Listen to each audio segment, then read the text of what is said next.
Bonjour tout le monde, ici Jean-Claude Audette de Québec. Si vous le voulez bien, nous allons continuer encore notre nouvelle série sur la physique quantique et qui va traiter de la partie 3.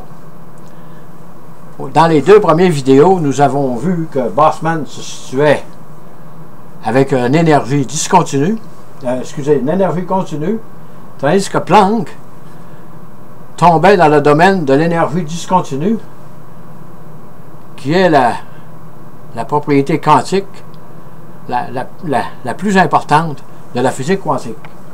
Et ici, j'ai pris une onde électromagnétique dont l'amplitude, dont la fréquence est de 1 cycle par seconde. Ici, je fais mon petit dessin, comme ça. Notre monde, le monde de l'atome. Et ici, vous voyez qu'il y a un espace, là. Ça, en réalité, c'est pas comme ça, mais c'est pour montrer qu'il y a une incertitude. L'incertitude de Heisenberg, en faisant ça, j'ai réalisé que c'est là que se situe l'incertitude de Heisenberg. Ça c'est là pour rester pour l'éternité. Delta X plus delta P plus grand ou égal à H. Ça, on ne peut pas s'en sortir. C'est fondamental pour la physique quantique. Et pour que l'énergie soit discontinue,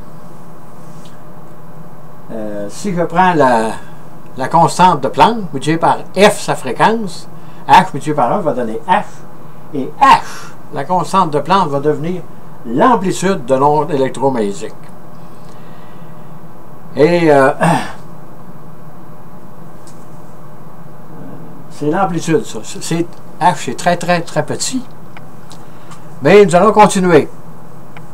Je prends mon onde électromagnétique, là, la fréquence. Dans les livres, vous voyez nu. Dans les livres scientifiques, vous voyez nu, mais moi, je mets F, c'est plus facile. Nu veut dire la constante, là, la fréquence. Mais moi, je mets F, parce que tout le monde sait qu'est-ce que c'est qu'une fréquence.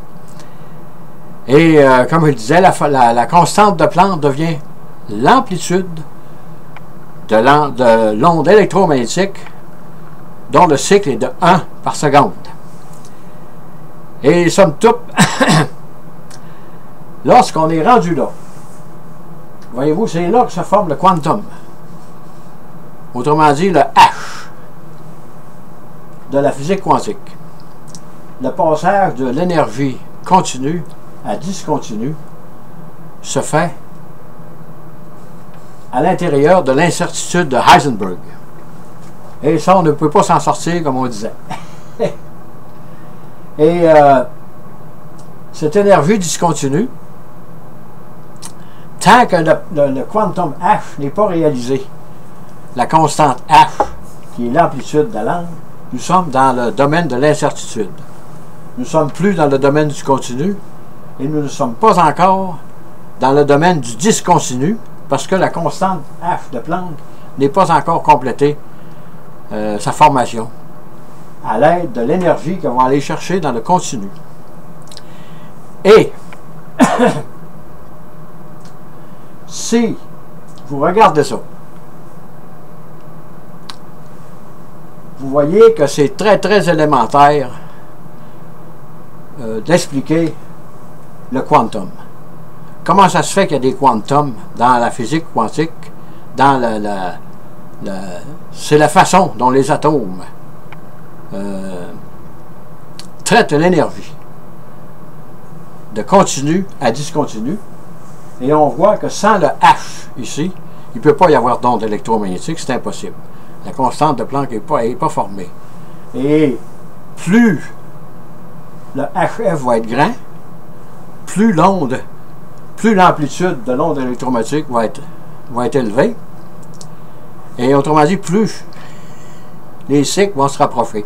Autrement dit, il va y avoir de plus en plus de fréquences dans une seconde. Plus l'onde électromagnétique va être forte. Et nous partons d'aller jusqu'au rayon gamma et à la fréquence de 1 cycle.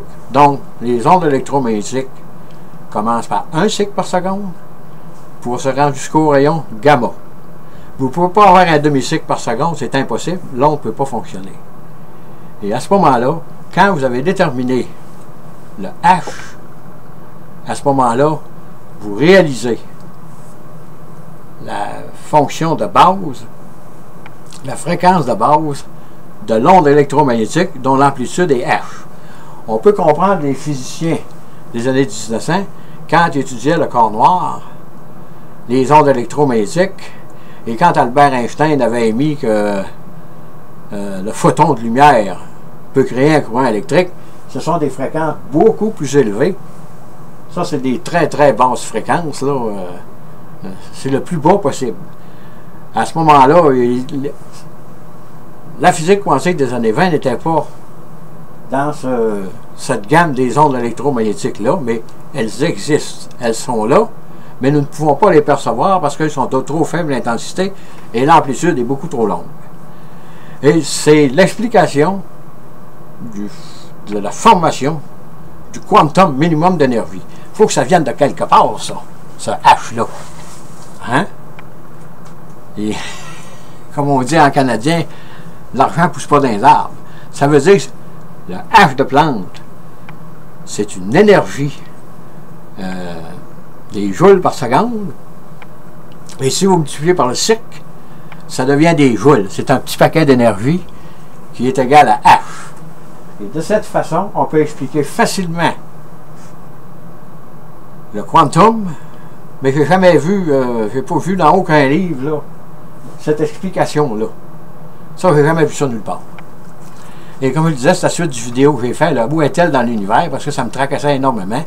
Et ça fait longtemps, ça fait une douzaine d'années que je fais de la physique quantique et je me suis toujours posé la question, qu'est-ce qui se passait réellement dans la nature avec la constante de Planck. Là, je crois que j'ai trouvé la solution. Et c'est très, très logique. Et encore une fois, je vais revenir sur ce que le grand Albert nous a toujours dit. Dieu ne joue pas au dé avec la nature. Dans les 3 vidéos que j'ai faites, ils sont tout à fait logiques et s'enchaînent un dans l'autre. Disons,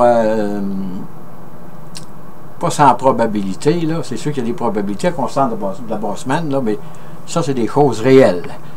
Autrement dit, il n'y a pas de superstition dans ça. Hein? De Boltzmann à Planck, à aller ce que je vous ai dit là, ça se tient, tout s'enchaîne. Donc, c'est vrai. Et je vais réviser encore une fois, là. Mais ça, je calcule que c'est très, très important, là, sur une nouvelle façon de voir la physique quantique, la formation du quantum. Je suis dans le domaine de Boltzmann dans l'énergie continue, et avec Planck, je suis dans le domaine de l'énergie discontinue, parce que l'atome, les électrons ou les particules répondent avec de l'énergie discontinue. C'est pas comme dans notre monde, là. Ça fonctionne avec l'énergie discontinue, et c'est pas pour rien que c'est comme ça. Il faut que ce soit de même. Et vous voyez que la constante de Heisenberg, suivant mon petit dessin, est située juste entre le passage des deux mondes. Le monde du continu et le monde du quantique. C'est pour ça que je dis que la constante de Heisenberg est là pour l'éternité. Ça ne pourra jamais changer, ça. Elle va toujours être là. Peu importe ce que vous fassiez, la constante de Heisenberg, l'indétermination de Heisenberg, delta X multiplié par delta P doit être plus grand ou égal à H. En bas de H, ça ne peut pas. Ça ne se peut pas parce que il vous est impossible de réaliser un quantum d'énergie le plus petit possible, là. H, la fréquence E, H multiplié par un cycle, sans qu'il soit réalisé de façon complète. Il atteint son total de H. Et si vous prenez la constante, si vous prenez l'équation de Schrödinger, par exemple, l'équation de Schrödinger ne peut pas s'appliquer là, mais elle s'applique dans le discontinu. Et H devient l'amplitude et une énergie potentielle. Mais il y a de l'énergie cinétique. Mais c'est tellement infime. Mais elle est là parce que s'il n'y avait pas d'énergie cinétique où la constante H est réalisée, il n'y aurait pas d'onde électromagnétique, elle ne pourrait pas se mettre en marche, l'énergie ne pourrait pas se mettre en marche. Et si vous prenez, par exemple, Si, ça, c'est en fonction de X. Là. Mais si vous prenez en fonction du temps, à ce moment-là, ce sera le cosinus va devenir le cosinus ici, là, va devenir égal à 1. Et le facteur que vous mettez en avant, c'est F. Donc, vous retrouvez l'amplitude F de l'angle. Et si vous prenez le sinus qui va être égal, c'est presque 0. Et c'est presque 1. Et c'est pour ça que quand l'atome va chercher de l'énergie dans le monde continu, elle va accumuler H. Et à ce moment-là, quand vous avez atteint la constante de Planck, elle se met en marche. L'onde électromagnétique est partie et vous êtes définitivement du côté des particules et de l'atome. Sur ce, je vous dis bonne écoute, merci et à la prochaine.